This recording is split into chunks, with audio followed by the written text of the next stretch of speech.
The Feast of Tabernacles, Sukkot. Shareable Fact. Tonight the memorial is the Feast of Tabernacles. The feast will start at sunset. The people of God would have started to prepare to live in tents for the next 7 days, to make sacrifices to God, in recognition of their faith that the Anointed One would come and deliver them from sin, as He delivered them from slavery in Egypt. Now that Christ has come, we no longer need sacrifices. He was the perfect sacrifice.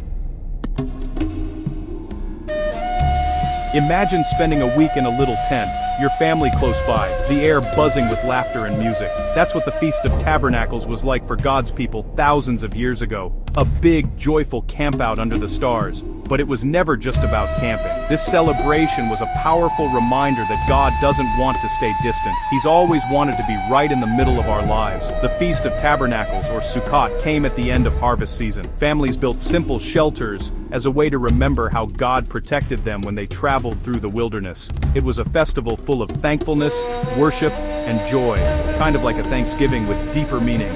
But here's the thing, this feast wasn't just looking back. It was pointing forward to something far greater. John 1-14 tells us, "The Word became flesh and made His dwelling among us." That word, dwelling, literally means tabernacled.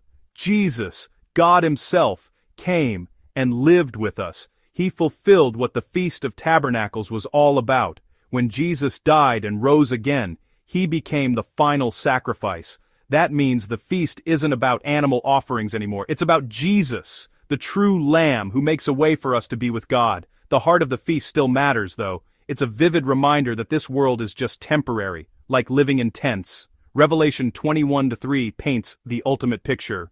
"Behold, the tabernacle of God is with men, and He will dwell with them." One day, God will set up His home with us forever. Right now, I get to live out this hope. I don't need to build a booth to remember God's presence. Instead, I can build a life that's open to Him, through everyday worship, serving others, and sharing real hope. That's what the Feast of Tabernacles points to, a time when joy and gratitude overflow, and God's presence fills every moment. So, next time you hear about this ancient feast, don't just think about the past. Look ahead. The story ends with celebration, with God living among us forever.